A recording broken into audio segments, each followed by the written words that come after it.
హల్లెలూయా. ఈరోజు యావత్ ప్రపంచము శుభ శుక్రవారమును జరుపుకుంటున్నది.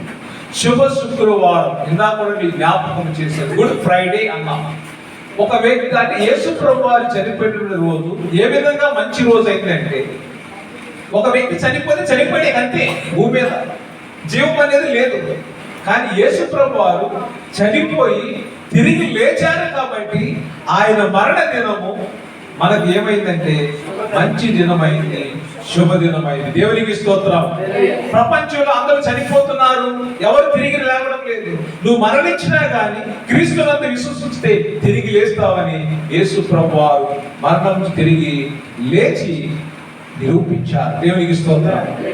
ఆ వాక్యం నెరవేరింది కాబట్టి ఈ రోజున మనం గుడ్ ఫ్రైడే అని పిలుస్తూ ఉన్నాం. సో ఆయన సిలువలో, ఆ ఘోరమైన సిలువలో తులువుల మధ్య వేలాడుతూ నీ కొరకు నా కొరకు తన ప్రాణం పెట్టాడు. ఆయన ఏ పాపం చేశాడు? దొంగతనం చేశాడా? అబద్ధం ఆడాడా? ఏం చేశాడు ఆయన? ఆయనలో ఏ పాపం ఉంది? పిలాతు ఆయనలో ఏ పాపం లేదని తెలుసుకుని వెళ్ళి చేతులు కడుక్కున్నాడు. ఈలో నాకు ఏ దోషము కనపడలేదు కాబట్టి ఈ యొక్క నిరపరాధి యొక్క రక్తము నా మీద నా పిల్లల మీద ఉండకుండా ఉండాలని చేతులు కడుక్కున్నాడు. అయితే అక్కడ వాళ్ళందరూ మా మీద మా పిల్లల మీద ఆ శాపం రాని అని చెప్పేసి వాళ్ళు ఆహ్వానించారు. రోజున యేసు ప్రభువారు జటమాంసి ఆ యొక్క అత్తరుతో యేసు ప్రభు యొక్క పాదాలు కడిగింది మరియమ్మ. ఎందుకు? ఈమెకి బుద్ధి లేదా, జ్ఞానం లేదా? అంత వెనగల పరిమళ ద్రవ్యాన్ని ఎందుకు వృధాగా ఆయన కాళ్ళు కడుగుతుంది అన్న ఆమె దాంతో అత్తతో కాళ్ళు కడిగి తన యొక్క జడతో కాళ్ళు తుడిసింది. దేవునికి స్తోత్రం. ఈ రోజున యేసు ప్రభువారు ఒక గురువు అయ్యండి, బోధకుడు అయ్యండి.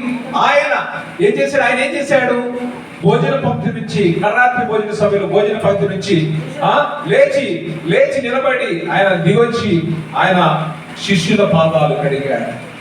అంటే ఆయన బోధకుడు అయ్యండి, గురువు అయ్యండి, తను తాను తగ్గించుకున్నాడు. నువ్వు తగ్గించుకోవాలి, నేను తగ్గించుకోవాలి. ఇక్కడ భేదం లేదు.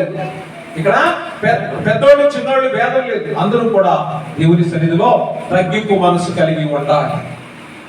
ఆయన తగ్గించి ఎలా తగ్గించుకున్నాడంటే సిలువ మరణమునంతగా ఆయన రిక్తురి చేసుకున్నాడు.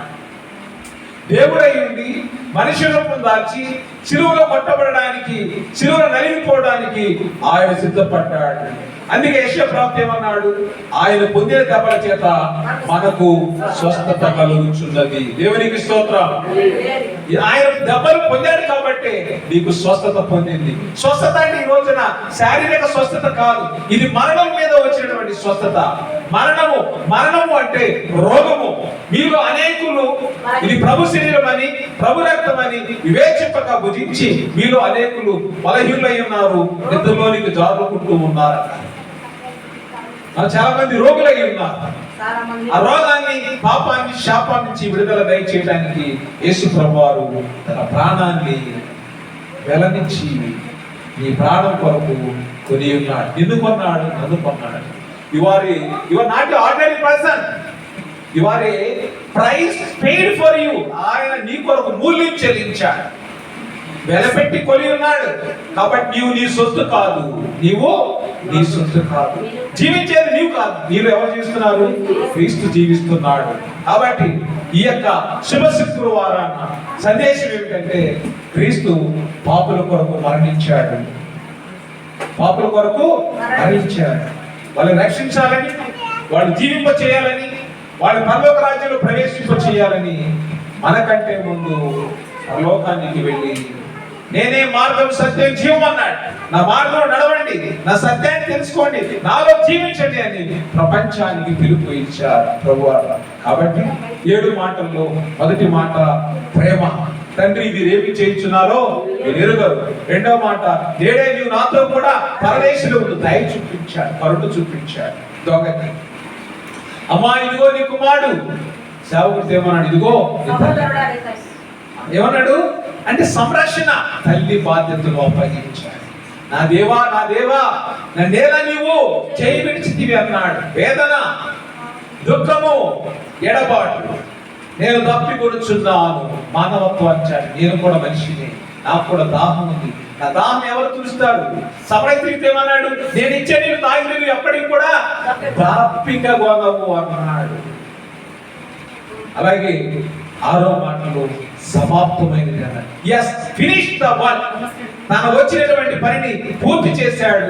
తన యొక్క టాస్క్ మీద విజయాన్ని సాధించాడు. అందుకే ఆయన విజయశీలుడు. దేవునికి స్తోత్రం. తండ్రి, నీ చేతికి నా ఆత్మను అప్పగించుచున్నాడు. ఇది సమర్పణ. దేవునికి స్తోత్రం. అంటే ప్రతి ఒక్క క్రైస్తవుడు కూడా సమర్పణ కలిగి జీవించాలి. దేవునికి నీ యొక్క ఆత్మను అప్పగించాలి, నీ పనిని అప్పగించాలి, నీ పిల్లలను అప్పగించాలి, నీ ధనాన్ని అప్పగించాలి, నీ ఉద్యోగాన్ని అప్పగించాలి. నువ్వు ఏది చేసినా గానీ దేవునికి సమర్పించాలి. దేవునికి స్తోత్రం. 7 మాటల ద్వారా 7 అమూల్యమైనటువంటి సుగుణాలను మనకు ప్రభు నేర్పించాలి. సమర్పణ కలిగి దేవుని కొరకు జీవించాలి. ఈ రోజున నువ్వు బోధించావంటే దేవుడు నిన్ను నిలబెట్టాడు. ఈ ఒక్క రోజు కాదు, 7 మాటలు కాదు, నీ జీవితాంతం కూడా ఆయనకు సాక్షిగా నువ్వు నిలవాలి. హల్లెలూయా, హల్లెలూయా. ఈ రోజున దేవుని మందిరంలో ఈ ఒక్క రోజు అంటూ కాదు, ప్రతి ఆదివారం నువ్వు దేవుని మందిరంలో ఉండాలి. నీ ప్రయాసం చూస్తున్నాడు, నీ కష్టాన్ని చూస్తున్నాడు, నీ వేదన చూస్తున్నాడు, నీ దుఃఖాన్ని చూస్తున్నాడు, నీ యొక్క ఆశను చూస్తూ ఉన్నాడు. దేవునికి స్తోత్రం. ఆయన యందు నమ్మిక ఉంచేవారు సిగ్గుపడరు. కాబట్టి మన చింత యావత్తు ఆయన మీద వేద్దాం. రండి, నా కాడి సులువైంది, నా బరువు తేలికైంది, మీ భారము నా మీద మోపండి అని ప్రభు సెలవిస్తున్నాడు. ధైర్యంతో కృపా సింహాసనం వద్దకు మనం ముందుకు వెళ్ళడానికి సిద్ధపడదాం. ప్రభు యొక్క ప్రేమలో ముందుకు వెళదాం. దేవుడి మాటలు దీవించి